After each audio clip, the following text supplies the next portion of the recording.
L'exposition intitulée « Humour interdit » a été créée par le musée départemental de Haute-Garonne au lendemain des attentats de Charlie Hebdo. L'occasion de revoir des caricatures de la propagande nazie et de découvrir des dessins de résistants inconnus du public. Il y a différents degrés dans cette exposition. C'est à la fois découvrir des dessins remarquables que l'on ne soupçonne pas.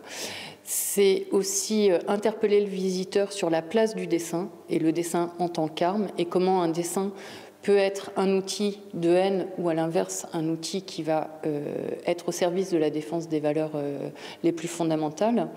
Et enfin, s'interroger sur la place du dessin aujourd'hui dans notre société, sur la place du dessin dans la presse ou toute autre forme de support. Le Centre Résistance et Liberté de Thouars a profité de cette exposition pour sortir de ses réserves des dessins ou recueils issus de la résistance. Nous avons aussi cette brochure larguée en France et fabriquée par les bureaux d'information anglo-américains, L'art de mentir. Et le sous-titre est absolument extraordinaire. Petit manuel à l'usage de tous ceux qui s'exercent à l'art délicat du mensonge, illustré de quelques exemples choisis dus à la plume des maîtres du monde.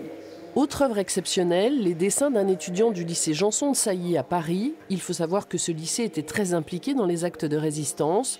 Le 11 novembre 1940, les élèves et les professeurs avaient manifesté sur la tombe du soldat inconnu, une manifestation qui avait été réprimée dans le sang.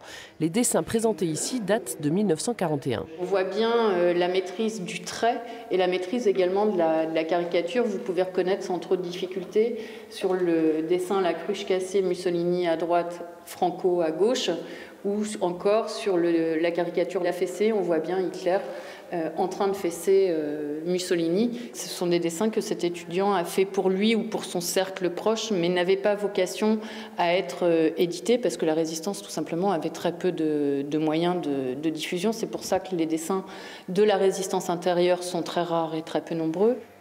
L'exposition Humour interdit est à voir jusqu'au 30 septembre prochain.